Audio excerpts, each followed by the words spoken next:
Bon, rebonjour à tous, j'espère que vous allez bien, me revoilà. Donc je vous l'avais dit, hein, ce sera la première vidéo, c'était le débrief du match PSG Real Sociedad en Ligue des Champions hier, qui s'est déroulé hier soir. Donc là, cette fois-ci, on va faire la vidéo sur les pires Pokémon de type combat.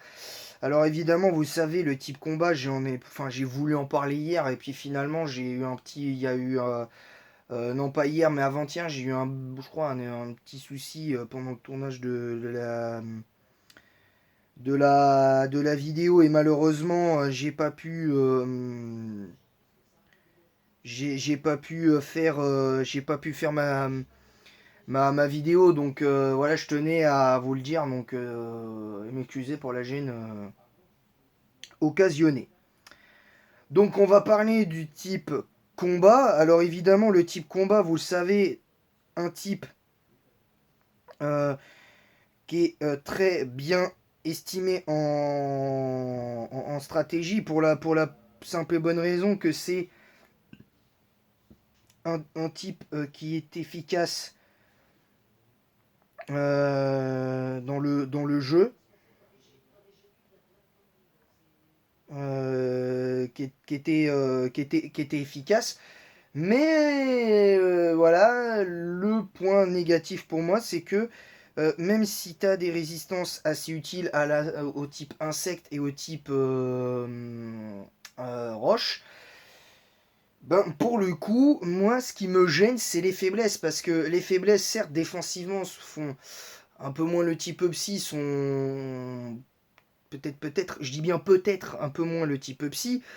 Euh, je Maintenant qu'il y a le type fait depuis la sixième génération, je trouve que le type combat a de moins en moins de facilité à être joué, hein, je trouve. Après, moi, je vous livre ça comme je le ressens, c'est juste un simple ressenti.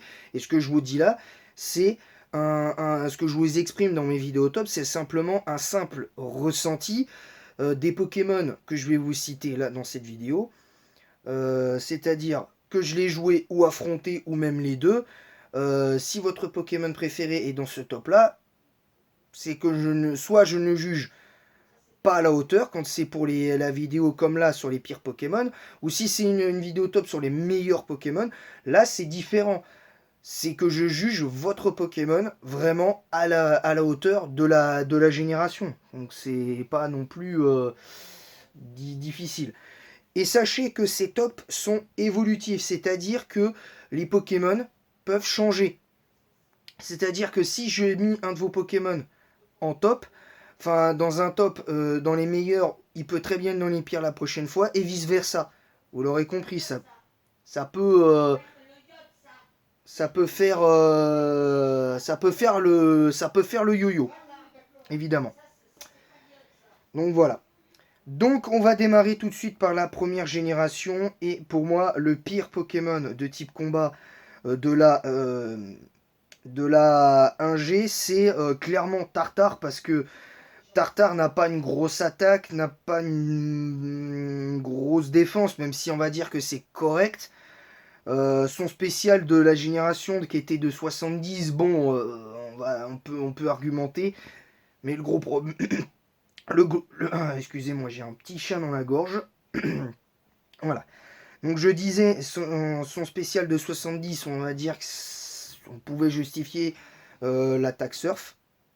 On pouvait justifier l'attaque surf ou hydrocanon si on voulait. Mais le bas blesse, c'est son move pool et sa vitesse, parce que bon, on n'avait pas grand chose à se mettre sous la dent chez ce Pokémon. Et très honnêtement, moi, le vécu que j'ai de Tartare en première génération, c'est pas ouf, hein. Une fois, je me souviens, j'ai voulu faire une aventure. J'avais chopé un petit tard en pêchant, et je sais plus sur quelle route. Hum, J'avais pas encore tous mes badges, je l'avais chopé. J'avais fait évoluer mon tétart en tartare, mais à la ligue, il avait clairement servi à rien, à part contre le rival à la fin. Mais sinon, le reste du temps, il avait été moyen sans plus, quoi. En fait, je le mets dans les pires, mais parce que techniquement, pour moi, il n'y a pas pire que lui, même si on pourrait argumenter avec. avec on pourrait argumenter avec Colossinge en première génération, et éventuellement Maconieur, mais, mais bon, moi, si je devais désigner le meilleur type combat de la première génération, pour moi, ce serait clairement Taignon. Mais voilà, c'est quand même difficile à gérer à ce niveau-là. La deuxième génération, pour moi, le pire type combat. Très honnêtement, je vais mettre Capoeira. Parce que Capoeira, bien que j'aime bien son style, ses stats, je les comprends pas. Parce que c'est un combattant qui a l'air assez rapide. Enfin, quand on voit le truc, ça a pas l'air d'être un combattant en mode j'attends et j'attends que tu viennes et que que je te mette une droite. Tu vois, c'est pas comme ça un combat de base, un combattant. À moins que tu fasses un sport d'autodéfense. Mais la capoeira, c'est un art martial, mais bon, je me dis que capoeira, c'est pas un Pokémon qui est censé être aussi lent. Moi, là où le bas blesse, c'est que je trouve qu'il est beaucoup trop lent pour ce qu'il est en capacité de, de,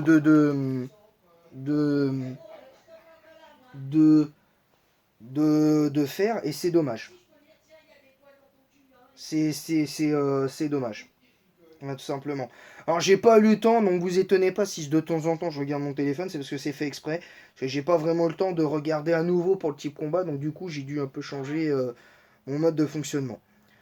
La troisième génération, les gens ne seront pas forcément d'accord, mais pour moi le pire type combat et même j'irais même jusqu'à dire le pire type combat de loin en troisième génération, pour moi c'est clairement Brazegali. Pourquoi je dis Brazegali? Parce que très clairement, je suis fan du starter, attention, je suis fan, j'adore son chara design, c'est pour moi un des 4-5 Pokémon les plus stylés de tout le jeu entier, très clairement. Mais au-delà de ça, je trouve que ce qu'il est en capacité de faire en troisième génération n'est pas à la hauteur. Je l'ai joué, je l'ai affronté. Je me souviens à l'époque même déjà à l'époque de la Game Boy Advance, bien avant l'arrivée de la DS, je me souviens que je me souviens que quand je jouais à l'époque de la cartouche de Ruby Saphir et Emerald, je prenais plus souvent Lagron et Junko ou Junko que Brazegali. Parce que le peu de fois où où je me disais ouais bah je vais prendre Brazegali et tout ça, bah finalement Brazegali ne m'a pas vraiment aidé parce que rien qu'en aventure, si on parle de base purement aventure, Brazegali n'a l'avantage que sur les 8 arènes, n'a l'avantage que sur les 5 premières, c'est-à-dire l'arène roche, l'arène combat, l'arène entre guillemets électrique, dans le sens où il y a le fait que Voltaire est quand même deux Pokémon de type électrique acier, donc Magnéti et Magnéton. L'arène de type feu, il y résiste, donc Brazegali naturellement a cet avantage-là, d'autant qu'il peut, à cette période-là, tu peux avoir une attaque de type sol sur lui ou une attaque roche. Donc voilà, donc déjà ça déjà c'est important de le dire. L'arène normale, il l'a il l'a détruit. Il a un léger désavantage, on pourrait considérer que l'arène de Tivol est un léger désavantage pour lui, mais bon, il s'en sort à peu près correctement dans cette arène-là, mais après l'arène Psy, il s'en sort pas, l'arène O, encore moins, donc on peut argumenter sur 8 arènes, logiquement, s'il a le coverage Roche, il peut se faire 6 arènes sur 8. Mais malgré tout, c'est pas suffisant parce que je trouve que, au vu de son move pool qui est très intéressant, attention, je dis pas qu'il est ultra mauvais, mais en 3G, pour moi, c'est le pire Pokémon de type combat parce que quand tu regardes les Pokémon de la 3G de type combat, il y a nettement meilleur. Je pense à Chapignon, je pense, selon moi, à Hariyama. Maconieur, pour moi, est meilleur que lui. Scarino est meilleur. Donc voilà, alors on peut argumenter s'il y a pire en comptant éventuellement Taignon. On pourrait compter éventuellement Taignon dans le lot éventuellement, c'est vrai. On pourrait mettre éventuellement Taignon. Mais moi, je mets pas Taignon en 3G parce que moi, autant Brasigali, j'ai été largement déçu que ce soit en aventure ou que j'avais plus ou moins déjà omis l'hypothèse de me lancer en stratégie dès la troisième génération à l'époque de la 3G. Et malheureusement, Brasigali en stratégie 3G, bon certes il est underuse BL, mais ça veut pas dire pour autant qu'il est à la hauteur de son statut en troisième génération. Maintenant, ça n'engage que moi, je ne prétends pas avoir raison ou détenir la vérité absolue. Comme je l'ai dit en début de vidéo, je vous exprime simplement mon ressenti, mon vécu du Pokémon dans la génération. Et après, libre à vous de penser ce que vous voulez. Et oui, alors pour la petite parenthèse, j'ai parlé de Damoclès. On m'a dit, Damoclès ne peut pas rater parce que ça a 100% de précision. Mais je précise que si, ça peut rater dans le sens où si tu prends un Pokémon, si tu as un Pokémon avec abri, tu peux pas faire Damoclès. Si un Pokémon fait tunnel, tu peux pas faire Damoclès. Tu rates cette attaque. Et si un Pokémon spam les reflets, t'as beau avoir une attaque avec 100% de précision, tu rates ton attaque. Voilà. Déjà tranquille. Euh, donc c'est pour ça que comme moi j'ai beaucoup vécu, la génération où j'ai subi le plus de hacks, c'est en 3G, avec un Galliking Damoclès à l'époque, parce que c'était un peu le débat, j'avais pas beaucoup de combats, j'avais un combat sur 3 où je ratais ma Damoclès, hein, un combat sur 3. Donc voilà, alors je prétends pas être au niveau des meilleurs joueurs du monde, mais j'étais beaucoup moins fort à Pokémon que à l'époque de la 3G que maintenant. Voilà, c'est. Après, ça. Voilà. Mais bon, Voilà. Ensuite, le pire Pokémon de la quatrième génération, j'avais envie de mettre. Euh, J'avais envie de mettre Charmina, mais en fait, j'ai pas envie de le mettre. Et beaucoup ne seront pas d'accord avec moi, très certainement, parce que c'est un Pokémon qui suscite l'intérêt général du Pokémon, mais pour moi, Lucario n'est pas à la hauteur en quatrième génération. Très clairement, j'aurais pu le mettre plus en cinquième qu'en 4G, mais Lucario, décevant, lui c'est vraiment par défaut, mais j'aurais envie de mettre Lucario, parce que moi je ne juge pas Lucario à la hauteur de la quatrième génération, mais je vais mettre un autre Pokémon de type combat dans ce top. Et clairement, pour moi, celui qui remporte cette palme-là, voilà, très clairement, euh, c'est Coatox. Parce que, non, non, qu'est-ce que je raconte? C'est pas Coatox,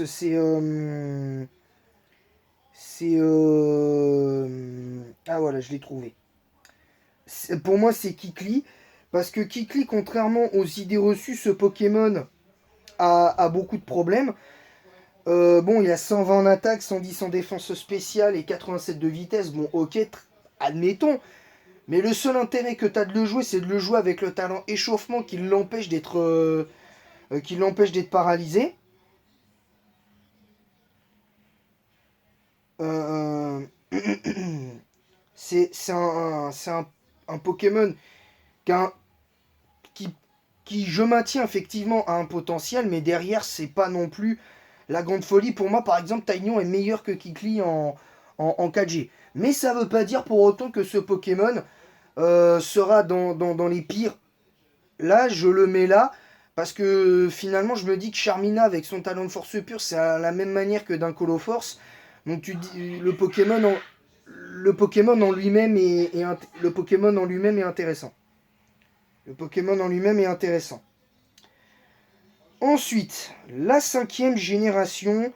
Là, je vais mettre Lucario par contre. Pourquoi? Parce que Lucario, pour l'instant, en tout cas, je mets Lucario. Je vous explique pourquoi. Non, je rigole. C'est pas Lucario que je vais mettre. C'est Judo Crack. Pour la blague. Parce que Judo Crack, il est intéressant. Mais ces trois talents sont, à part le talent attention et tout ça, c'est situationnel. Le talent cran, c'est situationnel pour un Pokémon du niveau de Judo Crack. Autant un Pokémon comme Hariyama et même par exemple un Eledel, c'est moins situationnel parce que déjà tu tapes un petit peu plus fort entre guillemets que ce Pokémon.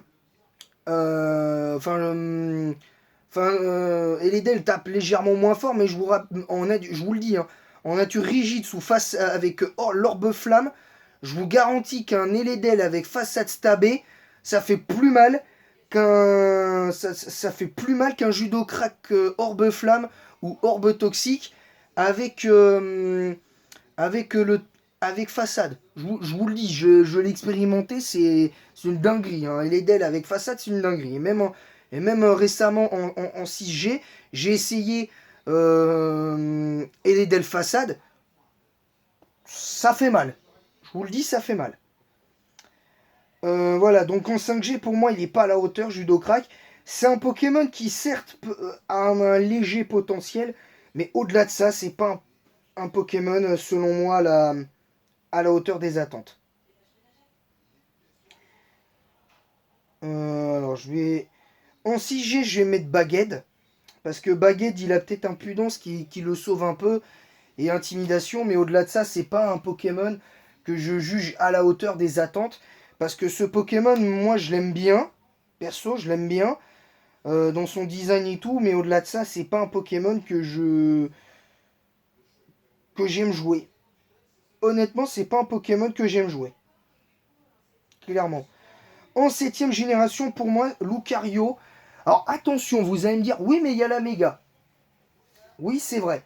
Mais la méga, elle est Uber et je me fais pour principe de ne pas citer les Pokémon clairement Uber. Et pour la troisième saison de ce format, je ne sais pas si je citerai les Pokémon Uber. Il y a une possibilité que je cite les Pokémon Uber.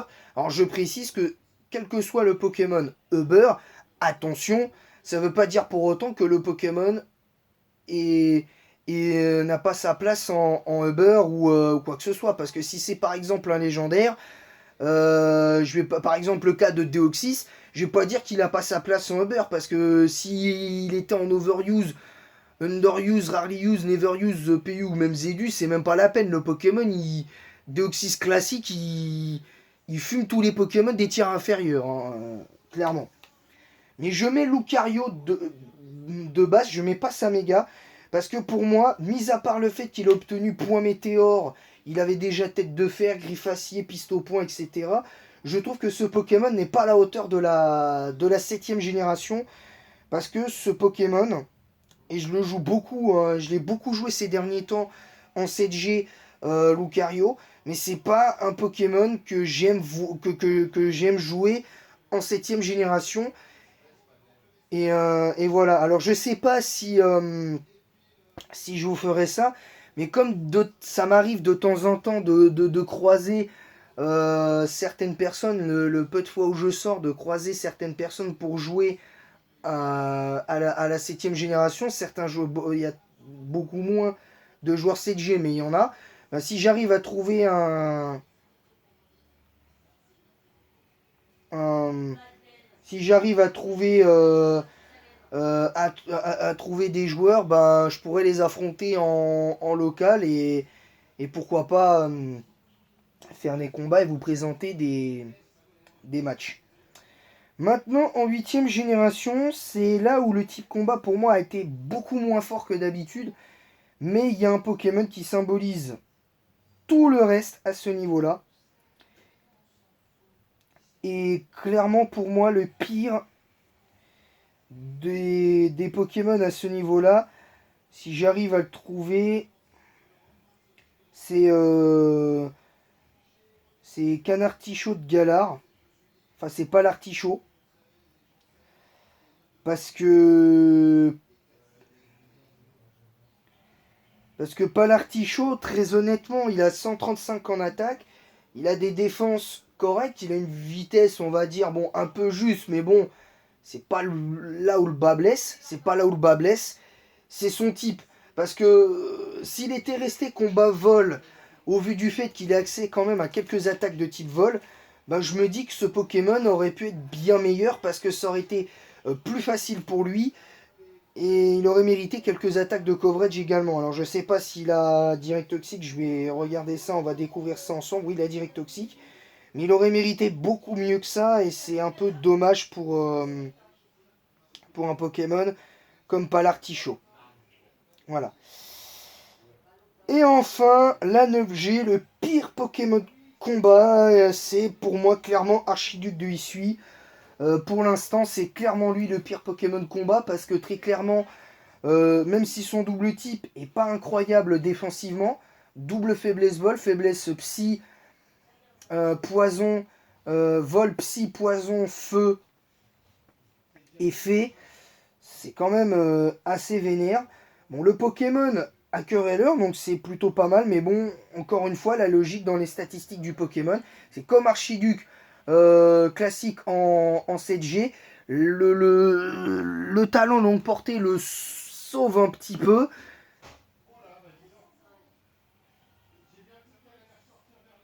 Derrière, pour moi, ça passe pas parce que moi, ce qui passe vraiment pas, c'est sa vitesse. Parce que si l'attaque spéciale avait été inversée et ils avaient mis les 95 en vitesse, je pense que au vu de ce qu'il fait, Archiduc du Issue aurait été meilleur que le Archiduc classique d'Alola, personnellement. Maintenant, voilà, j'ai essayé de faire un combat avec lui, il est vraiment pas à la hauteur. Il est vraiment pas à la hauteur ce Pokémon. Et c'est bien dommage. C'est clairement bien dommage. Voilà. Sur ce, cette vidéo est terminée. Ce top sur les pires Pokémon de combat, selon mon vécu dans les jeux Pokémon en stratégie, est terminé. On en est à l'épisode 16. Il nous reste... parce qu'il me semble qu'on... Alors, on va regarder ensemble, pour conclure cette vidéo, le nombre de types qui restent à faire. Parce il nous restait... on avait fait le type... si, on avait fait le type acier hier, épisode 15. Donc, il nous restait combat, dragon et fée. Donc, là, on a fait le type combat. Donc, on en est à l'épisode 16. On en est à l'épisode 16 de ce format. Donc, on va s'arrêter à l'épisode 16. Enfin, on a terminé l'épisode 16. Donc, demain, 17e épisode. Donc là, techniquement, il nous restait combat, dragon et fée. Donc là, cette fois-ci, on va faire le type dragon demain. Et on terminera par le type fée. Et bon, il y aura une pause dans les vidéos top pour ce format de vidéo top. Et je pense très sincèrement qu'il y a peut-être des tops un autre top qui va arriver. C'est sur les meilleures et pires formes paradoxes, évidemment. Donc je vous ferai en une seule vidéo, je vous désignerai mon top 3 des pires et meilleures formes paradoxes. Je pense que je le ferai en une seule vidéo. Et voilà. Sur ce, je vous laisse et en attendant la prochaine, je vous dis à bientôt les amis et vive Pokémon!